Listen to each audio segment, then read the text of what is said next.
¿cuántos de los que estamos acá tenemos una excelente memoria? Yo no, ¿verdad? No sé cuántos están en mi equipo, pero yo no tengo una excelente memoria. A mí me cuesta recordar las cosas. Me es fácil olvidar las cosas en realidad.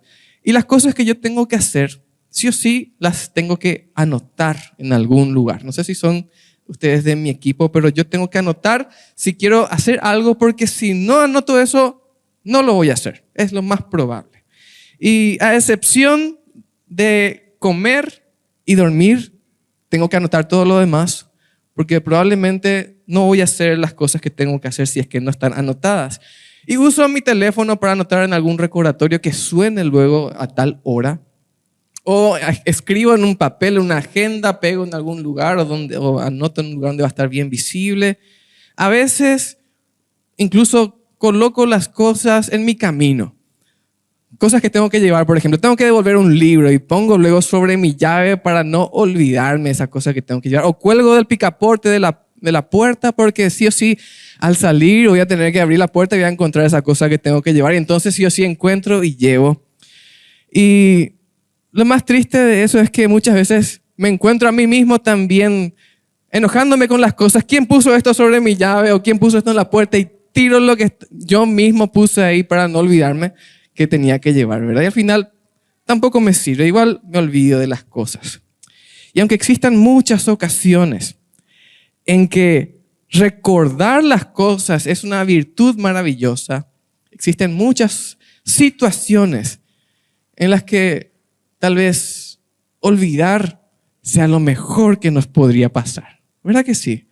Una vez tuve un accidente en moto, cuando yo anduve aproximadamente 14 años en moto, y me choqué. No voy a contar el testimonio, no voy a contar un testimonio de cómo choqué con la moto, ¿verdad? O cómo me chocaron. Pero recuerdo muy bien, muy claramente que la siguiente vez que quise andar en moto, cuando me chocaron, un auto salió de mi derecha, ¿verdad? Y me vino así de frente. La siguiente vez que anduve en moto, cada vez que yo veía un auto a mi derecha, se me subía algo por la espalda, ya apretaba más fuerte mi manubrio. Eso quedó grabado en mí. Qué bueno hubiese sido olvidar eso para siempre, o tal vez olvidar alguna experiencia triste, fuerte, algo que nos dijeron, algo que nos dañó. Qué bueno sería olvidar. Y algo que encontramos en la Biblia, y por más extraño que suene, es que Dios mismo dice que Él mismo olvida, no pedacitos, sino grandes secciones de nuestra Biblia, inmensas secciones de nuestra Biblia, de nuestra vida, quise decir. Y eso también es su gracia para con nosotros. Dios olvida muchas partes de nuestras vidas. Vamos a leer Miqueas 7, versículo 18, y el título del mensaje en esta mañana es El pasado perdonado. Y vamos a ver a qué más podemos relacionar esta palabra perdonado. Miqueas 7, versículo 18 en adelante dice así: ¿Qué Dios como tú, que perdona la maldad y olvida el pecado del remanente de su heredad o de su pueblo? No retuvo para siempre su enojo, porque se deleita en misericordia. Él volverá a tener misericordia de nosotros, sepultará nuestras iniquidades y echará en lo profundo del mar todos nuestros pecados.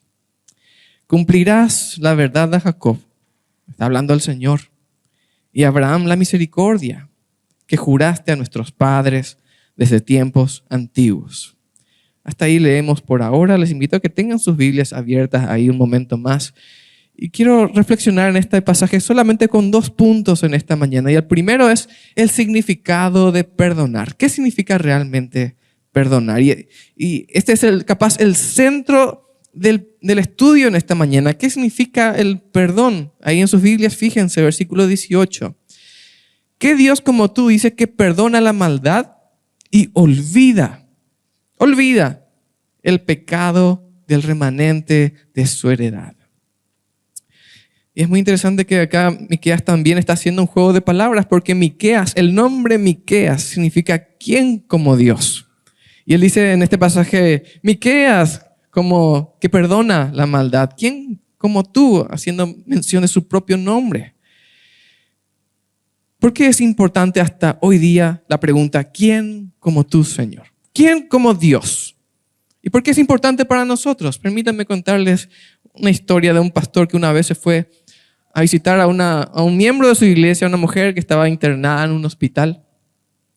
Y se fue a visitarla para orar con ella, animarla y todo lo demás, como hacemos normalmente los pastores. Y cuando terminó de orar con esta mujer que era miembro de su iglesia, escucha que alguien le llama a unas camas de distancia y le dice, ¿usted es pastor? Sí. Bueno, ¿puedes orar también por mí, por favor? Y se acercó a esta mujer para hablar con ella también. Y la mujer directamente le pregunta, ¿qué tengo que hacer para tener la vida eterna? Y el pastor le explica entonces el plan de salvación. Bueno, la Biblia dice que somos creación de Dios, somos pecadores, merecemos la muerte, pero podemos tener vida en Jesús por la fe. Y esto muchas veces se manifiesta nada más con una sencilla oración que le elevamos a Él. El pastor le pregunta si quiere hacer la oración y sí, le dice la mujer. Y bueno, entonces comienzan a orar. Dios, me reconozco pecador y hace toda la oración. Al terminar la oración, el pastor le pregunta a la mujer, ¿percibís algún cambio en tu persona? ¿Dios te transformó en este momento? Y no, le dice la mujer, no siento nada, no hay ningún cambio. Es más, no puedo comprender cómo una oración tan sencilla, tan simple acá acostada en mi cama pueda darme vida eterna. Y el pastor le dice, pasa que no es tan simple lo que está sucediendo en este momento. Y el pastor le explica, para tener la vida eterna, ella no debía solamente repetir esa oración, sino creer en el Dios a quien estaba orando, a quien le estaba diciendo realmente estas palabras. Te invito a que ores conmigo otra vez, le dice el pastor a esta mujer. Pero esta vez, trata de pensar en esto, si realmente crees las palabras que vas a decir. Hicieron de vuelta la oración. Dios, reconozco que soy pecador. Siguió a través de toda la oración. Terminaron. Le preguntó de vuelta al pastor, ¿percibiste algún cambio en tu persona? Y la mujer le dijo, sí, ahora entendí. La pregunta sobre quién es como nuestro Dios es una pregunta fundamental hasta hoy día, incluso para nosotros que somos miembros de iglesia, porque nuestro Dios atenta contra toda la lógica humana. ¿Cómo poder ser salvos con una oración? ¿Cómo vivir nuestras vidas por reglas que se escribieron hace miles de años? ¿Por qué desperdiciar nuestro tiempo en el templo los domingos en un día tan lindo y cosas por el estilo? Atenta contra la lógica de este mundo. Y abran sus Biblias todavía ahí en Miqueas 7. Y vamos a encontrar que en este pasaje encontramos lo ilógico que Dios iba a perdonar de su pueblo. Miqueas 7, ahora vamos a leer desde el versículo 2 en adelante. Y esta es la circunstancia, aquí se está describiendo lo que Dios iba a perdonar si el pueblo realmente así lo deseaba, y Dios realmente también deseaba perdonar.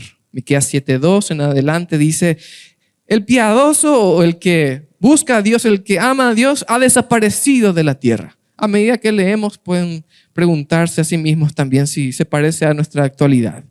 El piadoso ha desaparecido de la tierra. No hay ni uno que sea recto entre los hombres. Cada cual acecha la vida. Cada cual caza a su prójimo como con una red.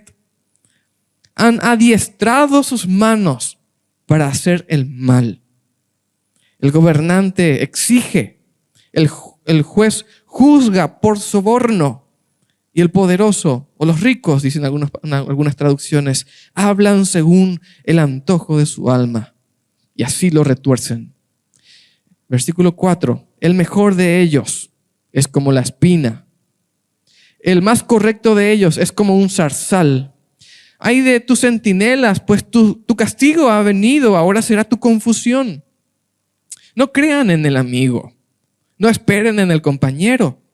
Cuídate de la que duerme en tu seno. Guarda también tu boca, porque el hijo trata con desdén a su padre. La hija se levanta contra la madre, la nuera contra su suegra, y los enemigos del hombre son los de su propia casa. Hasta ahí leemos por ahora este pasaje. ¿Te suena familiar estas circunstancias?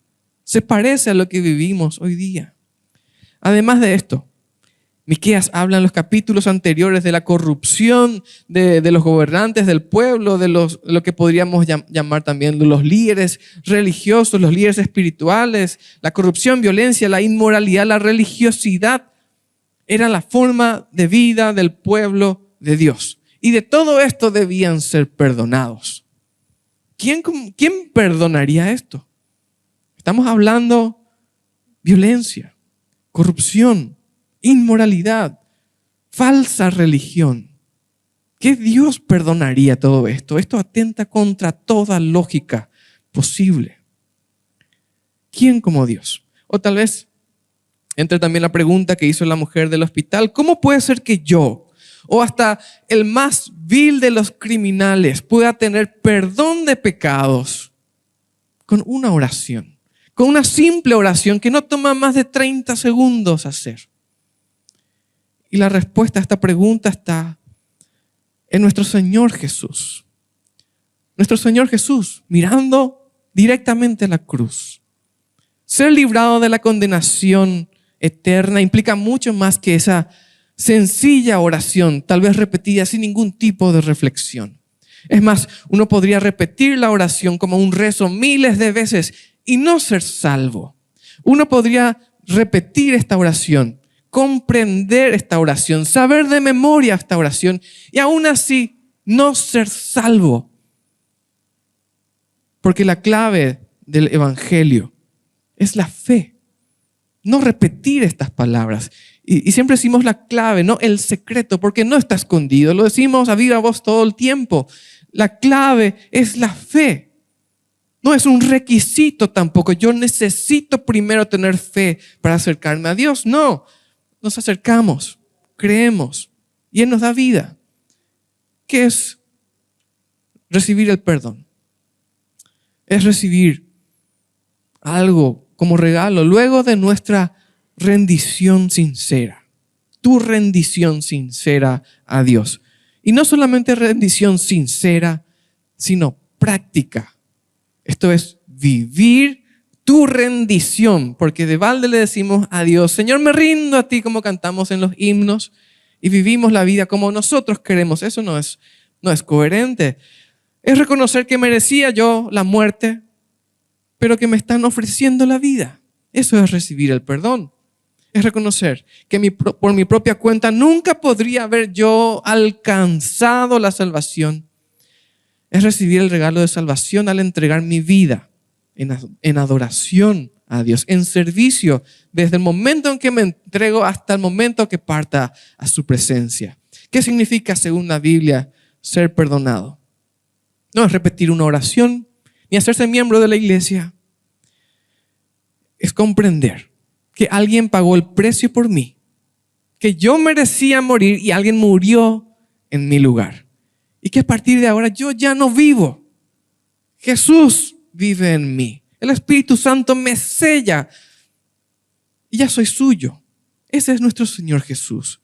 Es ilógico decir que con una oración podemos ser salvos. Sí, ninguna simple oración puede salvarnos.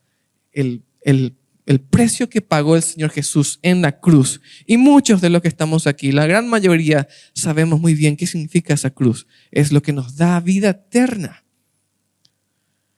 Ser perdonados significa alcanzar algo que estaba completamente, totalmente fuera de nuestro alcance.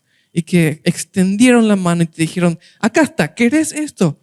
Está para vos, si realmente lo querés. Y quiero preguntar, ¿ya fuiste perdonado por Dios? ¿Dios ya te perdonó? Tal vez digas: yo soy miembro hace tanto tiempo de la iglesia. Yo ya hice esta oración cuando tenía 4 años la primera vez y después de eso hice 10 veces más. Seguro que soy salvo. Hay fe en tu corazón. Hay rendición en tu corazón. Hay adoración en tu corazón. Si no, probablemente todavía no sos salvo. Y no quiero sembrar en esta mañana la duda de: puede ser que no sea salvo, tal vez me voy al infierno.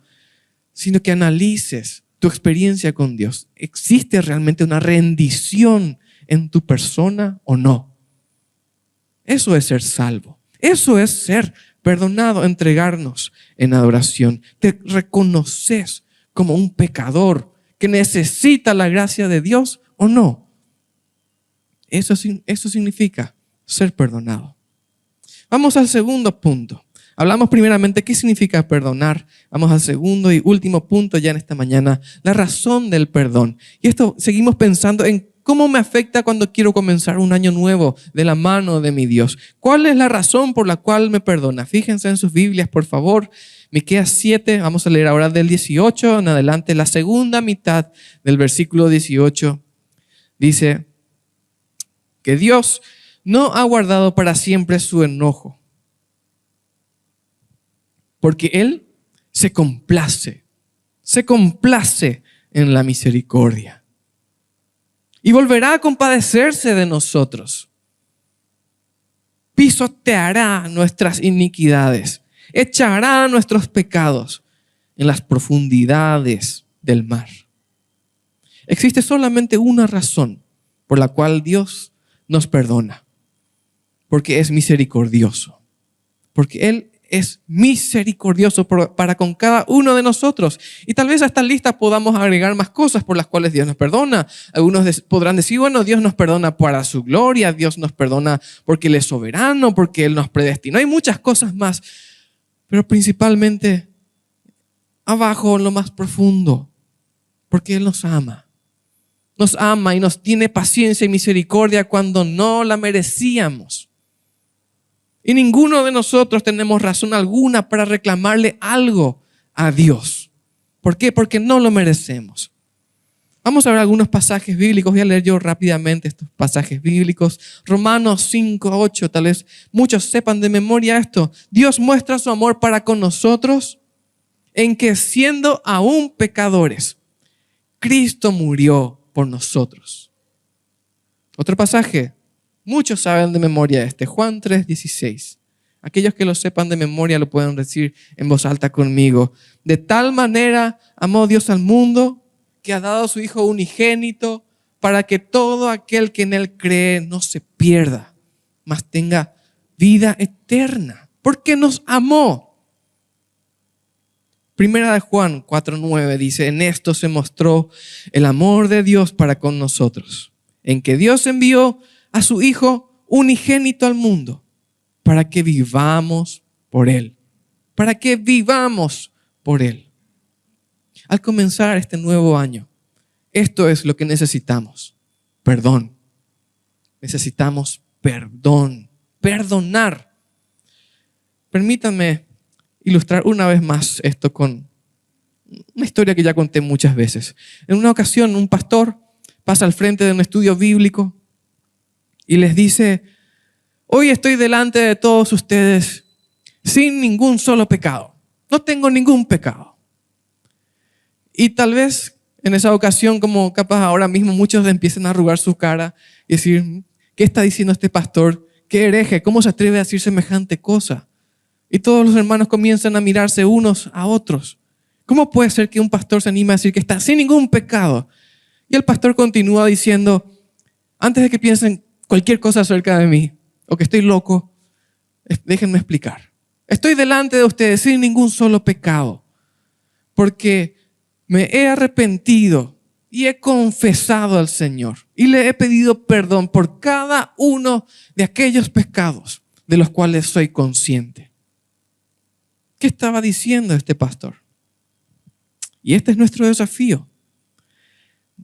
No que vivamos o que no tengamos ningún pecado porque somos perfectos, porque ciertamente no lo somos, sino que no tenemos pecado en nosotros porque nos humillamos delante de Dios. Solamente por eso y porque Él es bueno, porque nos ama, porque es misericordioso, porque es paciente. Y por eso, por su gracia, cada año podemos presentarnos delante de Él y decirle una vez más, Señor, este año quiero que sea diferente. Este año ya no quiero vivir como un cristiano religioso, hipócrita, egoísta. No quiero ser un cristiano tacaño con mi tiempo, tacaño con mis oraciones. No quiero ser un cristiano violento que habla violencia, que maltrata a su familia, incluso que vengo a la iglesia. Hay personas a quienes tengo rencor o tengo maltrato con la gente que está en mi propia casa. Este año quiero ser diferente. ¿Por qué podemos acercarnos al Señor y decirle nuevamente eso? Porque Él es misericordioso, es paciente. Y este año realmente puede ser diferente y podemos acercarnos una vez más, luego de haber tropezado miles de veces, y decirle otra vez: Señor, este año quiero que sea diferente. Este año realmente te quiero adorar. Este año realmente quiero abandonar estos pecados. Este año realmente quiero dejar mi pereza espiritual. Quiero dejar mi frialdad espiritual, o tal vez sea más correcto decir tibieza. ¿Qué es lo que el Señor espera de nosotros? ¿Y qué es lo que podemos realmente alcanzar con Él? Cuentas claras. Hasta donde yo sé, ningún pecado en mi lista de cosas que no pienso confesarle al Señor. Ningún pecado que voy a permitir más en mi vida de manera consciente. Ningún pecado más que voy a estar abrazando como parte de mi herencia familiar, o como fui criado, o como realmente sencillamente soy, así crecí y nunca voy a cambiar. Pecado es pecado y somos llamados a cambiar. ¿Y qué tenemos delante de nosotros para elegir? El perdón. Perdonar. Pedir perdón a Dios por las cosas por las cuales no le pedí perdón. Y perdonar también a aquellos que nos deben. Y esto quiero agregar a modo de apéndice nada más. Jesús nos dijo por lo menos en 2 ocasiones que vivir el perdón de Dios requiere que perdonemos. Y si no perdonamos, probablemente no estás viviendo en el perdón de Dios tampoco. Mateo 5, 23 y 24 dice: por tanto, si traes tu ofrenda al altar, así como hoy vinimos a la iglesia a cantar, a leer la Biblia, a entregar nuestros diezmos y ofrendas y enseguida participar de la cena. Si hoy trajiste tu ofrenda al altar y hoy te estás acordando de que tu hermano tiene algo contra ti, dice el Señor Jesús, deja ahí tu ofrenda delante del altar y anda, reconcíliate primero con tu hermano y entonces ven y presenta tu ofrenda. Hermanos, ¿hay en este pasaje algún significado oculto, profundo, altamente buscado que no podemos encontrar? ¿O hay una tan sencilla orden que hasta un niño lo puede entender? Si trajiste tu ofrenda y en tu corazón todavía hay rencor, el Señor te dice: deja tu ofrenda ahí. Anda, arréglate con esa persona primero. Pedile perdón si hace falta. Arréglate. Nuestro Dios es un Dios que vive, podríamos decir, en la continuidad de nuestra vida, no en secciones de nuestra vida. ¿Qué significa eso? Que yo no puedo estar en la mañana adorando a Dios y en la tarde maltratando a mi familia, o aquí mismo adorando a Dios teniendo rencor en mi corazón. No se puede. Es incoherente desde todo punto de vista. Y si el mundo acusa de ilógico a Dios, deberían acusarnos a nosotros también de ilógicos por decir que amamos cuando en realidad no perdonamos. El segundo pasaje, Mateo 6:12, dice: perdónanos nuestras deudas, está diciendo el Señor Jesús, como también nosotros perdonamos a nuestros deudores. ¿Quién se acuerda en qué contexto dice esto el Señor Jesús? ¿En qué momento Él enseña estas palabras? En el Padre Nuestro, ¿verdad? En la oración modelo que Él nos dejó. Y es interesante que esa es una oración que deberíamos hacer cada día. Señor, el pan nuestro de cada día, dámoslo hoy. Hoy yo oro al Señor por el pan de hoy. Y hoy también te pido perdón. Así como yo también hoy le perdono a quien me haya ofendido, a quien le debo. Dios es bueno. ¿Y qué está haciendo hoy Él en esta precisa mañana, en este momento? Nos está dando una vez más una oportunidad. Y aquí está tu decisión. ¿Vas a tomar esta oportunidad o la vas a dejar pasar una vez más? ¿Cuál es esta oportunidad? Pedir perdón. perdón. ¿A quién? A Dios. Porque en primer lugar, todo pecado es contra Él. Y si decimos que somos una iglesia, un cuerpo, que vivimos en el amor de Dios y entre nosotros hay, aunque sea algo de enemistad, nosotros somos los ilógicos, no Dios. Nosotros somos los incoherentes. Te pregunto, ¿vas a tomar esta decisión? ¿Vas a tomar esta oportunidad que una vez más Dios pone en tu cara? Está el perdón acá. ¿Lo querés o no lo querés? Tal vez ya le pediste perdón a Dios muchas veces y está todo bien con Él, pero tenés cuentas pendientes con alguien todavía. Está nuevamente ahí el llamado de Dios. Dios prefiere que dejes tu ofrenda ahí en la silla y te arregles con esa persona y luego vengas para ser un cristiano coherente con la Biblia. Esto no quiere decir que esa persona te va a tratar bien, ni que te va a perdonar, ni que todo va a ser color de rosa luego de eso. Probablemente empiecen más problemas. A veces implica escarbar en un pasado que mejor dejamos bien quietito ahí en el fondo, que nadie más recuerde esto. Pero vivir en amor con Dios implica quitarnos toda carga que tenemos para avanzar en un nuevo año. Hebreos 12, muchos conocen de memoria.